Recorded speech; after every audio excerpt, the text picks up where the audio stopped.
Bonjour. Après avoir évoqué les ouvertures possibles, je vais vous parler des façons de clôturer une tente rouge. La tente rouge est prête à être clôturée quand tout le monde a pu prendre la parole, ne serait-ce que pour dire qu'on ne souhaite pas parler, et que le groupe a ensuite pu discuter. Il est possible que vous ayez un rappel à l'heure à faire. Il est possible aussi que les discussions se soient naturellement épuisées. Le cercle peut alors être rompu. La clôture la plus connue et sans doute la plus symbolique et la plus sympathique est celle du ruban rouge.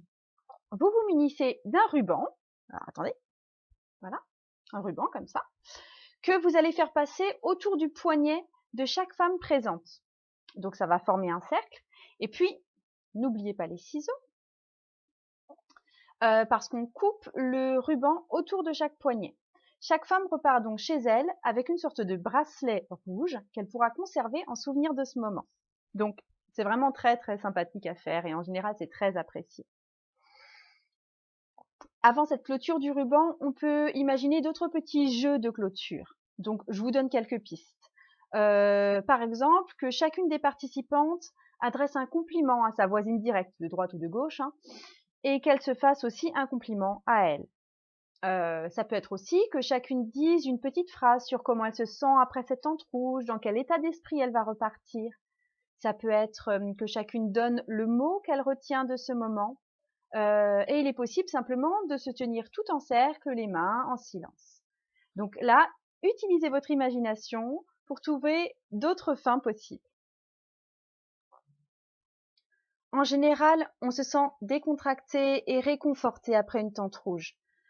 On a eu l'occasion de déposer quelque chose sous la tente rouge, quelque chose soit qui nous pesait peut-être et qui a été accueilli par les autres, ou quelque chose qui nous rendait joyeuses au contraire et qui a fait écho chez les autres, donc cette joie elle a été partagée. Donc vraiment, on en retire souvent un grand bien-être. Et souvent, la tente rouge continue après la fin de façon plus informelle. C'est-à-dire que certaines femmes s'attardent pour un dernier thé, elles continuent de bavarder ensemble, souvent en groupe plus restreint parce que celles qui devaient partir, parce qu'elles y sont obligées aussi, partent. Enfin voilà, il y a une espèce de continuité qui se fait après.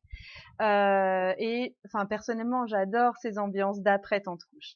Euh, alors, s'il m'arrive d'être seule pour le montage de la structure, ça m'arrive souvent de le monter seule, j'ai jamais été seule pour le démontage. Les femmes s'attardent en fait et elles prennent le temps et elles vous aident à démonter en général. Pour la petite anecdote, pour les tentes rouges que j'ai fait chez moi, ça m'est arrivé de ne pas démonter du tout parce que mes deux filles, j'ai deux petites filles, m'ont déjà demandé de ne pas démonter pour pouvoir dormir sous la tente rouge. Cette vidéo est maintenant terminée et comme d'habitude, je vous invite à poser vos questions en commentaire. La prochaine vidéo sera la dernière et vous donnera des clés sur comment s'y prendre pour lancer votre tente rouge à vous.